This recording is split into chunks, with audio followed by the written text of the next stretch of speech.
what is your childhood like? What is your family like? Are they here? Are they supporting you? Are they Yeah. obviously? Yeah. Yeah, no doubt. You know, I'm originally from Lapeer, Michigan, out in the country, like right Yeah. outside of Flint, Michigan.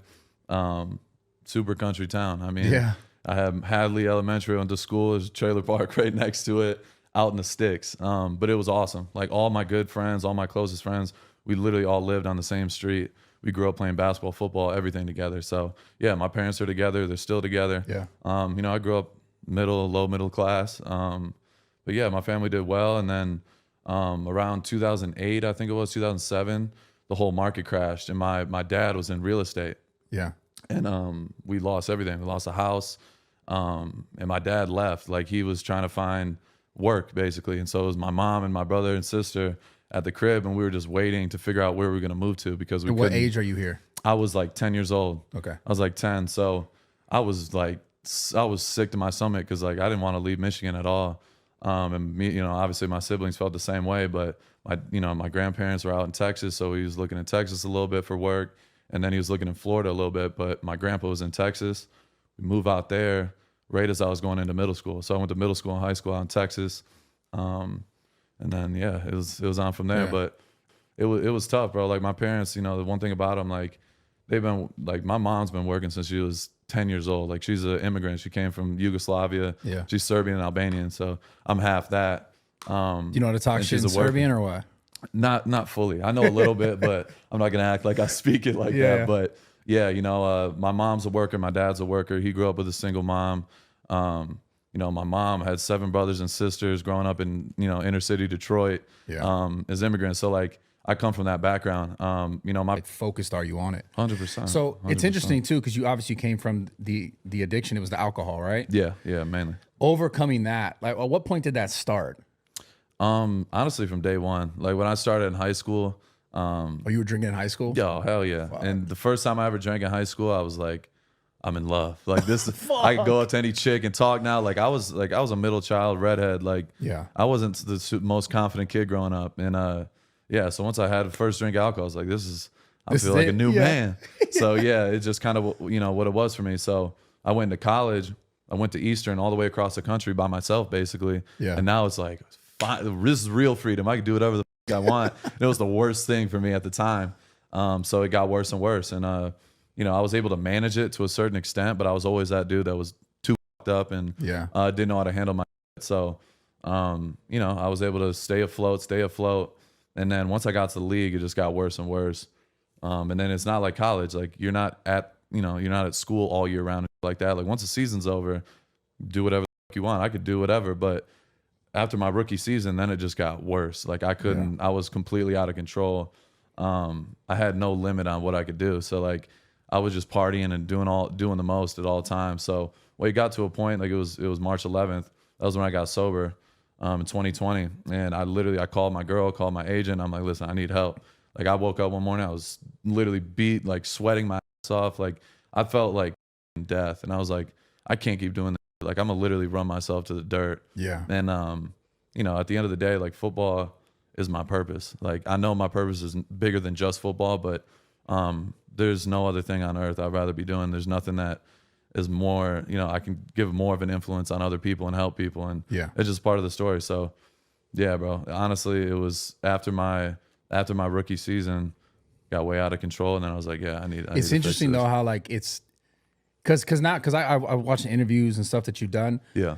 And you think even work ethic wise, like you know, it's interesting saying how it was one of the worst things, like getting alcohol and getting that addiction. But Yeah. in a weird way, kind of how most things end up happening is also becomes one of the best things for you because you learn how to deal with it and you learn to overcome it. Yeah. Because I think that's what all this stuff kind of comes down to. Everything you're saying, it all comes back to the same idea of like you realizing, obviously, okay, this is what I really want. Am I willing enough and mentally strong enough to say no to this that's f***ing me up and not getting me closer there? Yeah.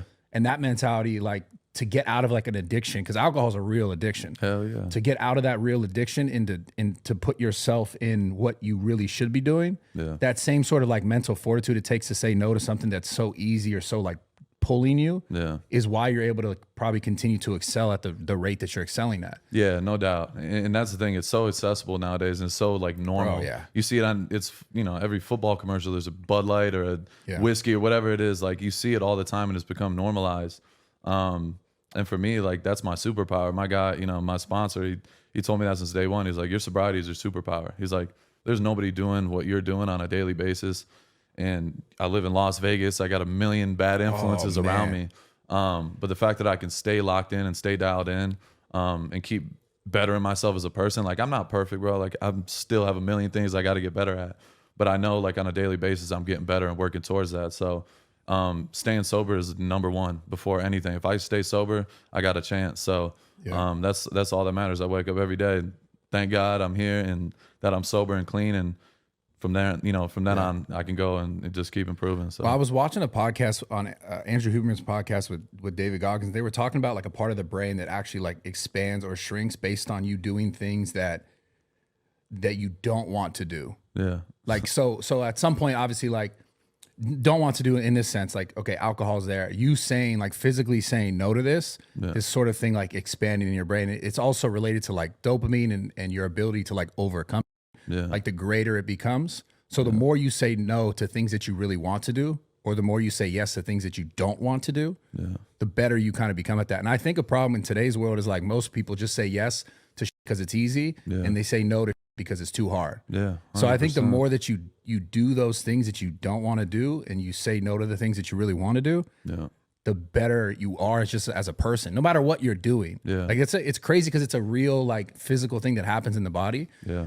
And it's like the more you practice it, because I could recognize that for myself. Like, when I kind of start falling off on certain things like diet or like sleeping at the right times or doing all the things that made me good at what I'm good at, obviously it's way different than playing football, just physically looking good, being able to perform at a certain level. I could look back and go, damn, the times that I just was like, I'll take this easy road, the easier it is to start taking the easy road. No, 100%. So how do you like not fall back into something like that? Yeah, I think it just comes down to habits. I feel like that's anything in life. Like, it's routine. You know, once you start doing something over and over again, like you said, like once you get comfortable waking up at 9 a.m. instead of getting up at 6, you just become more comfortable and you become normal. Your body's used to, taking the easy route. So I'm glad you said that too, because that's a huge part of what got me here too. Like, even in the off season, literally all year round, I get up, I'm 5:45 in the building by 6:15, 6:30 every morning, and there's nobody around. Like, this off season, nobody has to be there till April. I'm in there bright and early, and I literally do that just so I wake up and I know I'm already a step ahead. Nobody else is doing this in the off season. I talk to everybody, guys around the league, shit like that. Nobody's doing it because it's easier to sleep till 8 a.m. But I do it. I'm already a step ahead, and it's a win right out the gate. Like, I'm getting up at 5:45 in January and going in the building. I'm like, nobody's doing this. But over time, you keep doing that, you feel so much better.